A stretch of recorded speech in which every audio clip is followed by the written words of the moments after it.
Искам да поздравя всички преподаватели, всички служители в университета и студенти и най-вече служителите към Центъра за кариерно развитие по повод 20 годишнината на това звено.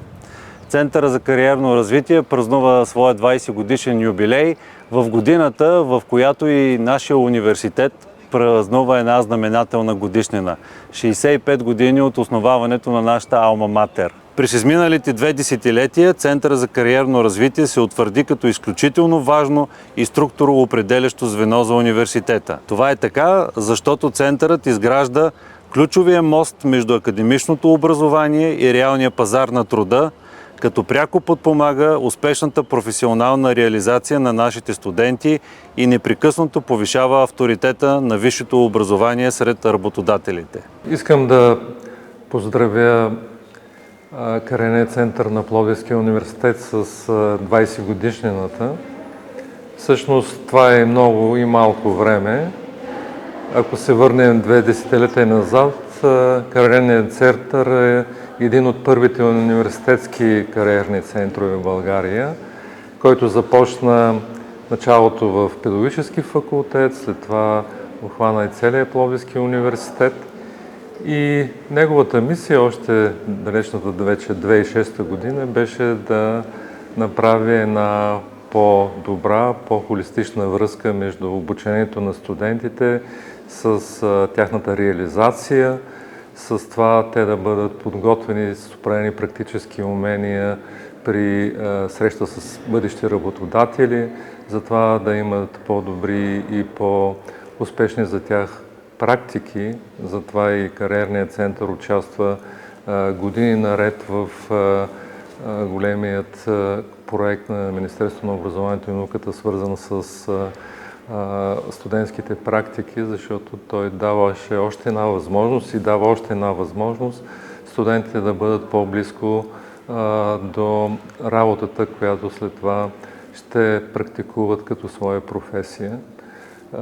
В тези години единствената основна задача на центъра е била да бъде в услуга на студента и заедно с това да свърже университета с бъдещи и настоящи работодатели.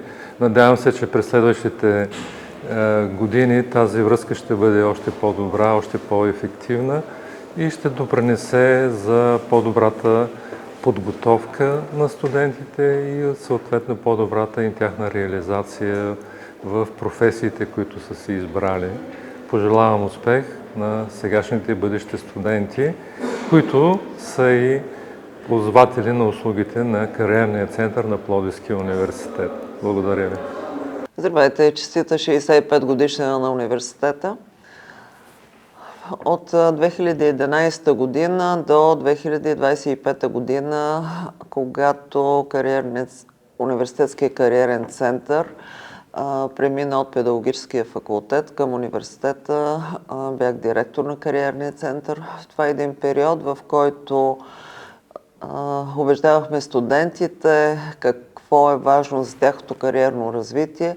Това е период, в който успяхме да проведем много обучение, много стажове, много студенти да започнат работа благодарение на Кариерния център.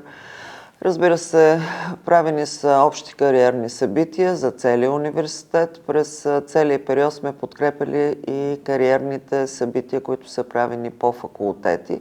Кариерният център активно поддържа студентите в намиране на както почасова работа по време на тяхното обучение, така и след завършването им и всъщност благодарение на Университетския кариерен център се следят тенденциите на пазара на труда и се подпомага и даже разкриването на някои магистърски програми, както и квалификационни курсове.